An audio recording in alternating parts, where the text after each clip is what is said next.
In this video, we're going to have an example of a simple plugin that comes in with man in the middle left. So I'm going to do man in the middle left help. And if you scroll through all this help, you'll see a lot of plugins that you can use to do various things on the target computer. So you can use the inject plugin to inject code into the web pages that the target person loads, and we'll have an example on that later. What I want to do now is just show you an example of a simple plugin, and then we'll do more in the future.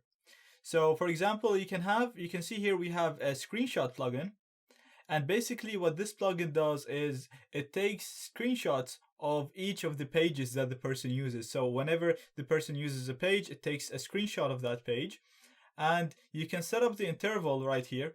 So that's the amount of time in which the program should take a screenshot. So it defaults to 10 seconds, so it takes a screenshot every 10 seconds, but you can modify it using the interval option.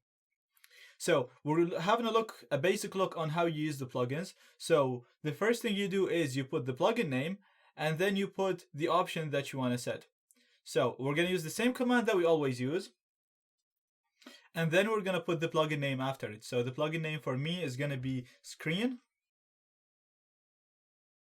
And if you want to change the interval, you can put it this way. So you put the interval, and then you put the interval for taking the screenshots. I'm going to keep it at 10 seconds, so I'm not going to do anything. I'm just going to delete that. And I'm going to hit enter. And now we should be good to go. So I'm going to go to the target computer and just browse the internet. So I'm going to go to bing.com and Google anything. You can go on images, whatever, doesn't really matter. So it's taking screenshots of everything now.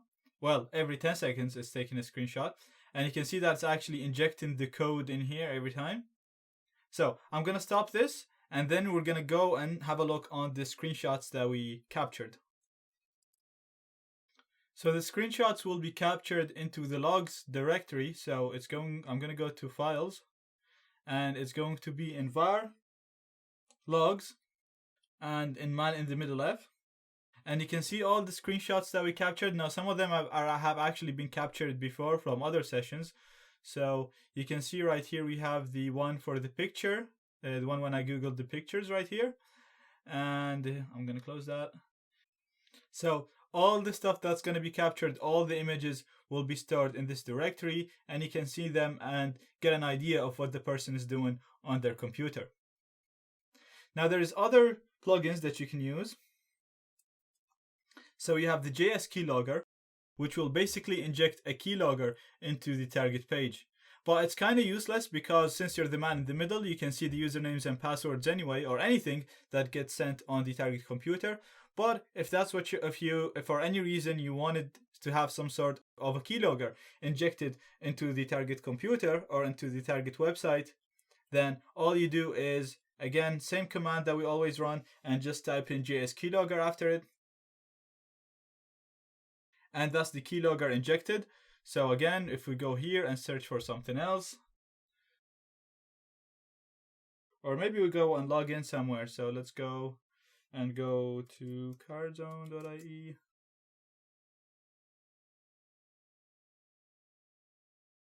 And I put my password as 123456. Logging in, going back. Now obviously this has been captured because we're the man in the middle anyway. Now if we go up, you can see that our JS Keylogger, it's detecting that stuff are being entered into the field that is called email, user email, and we enter TETES, and then we put test at, and the final result was test@test.com.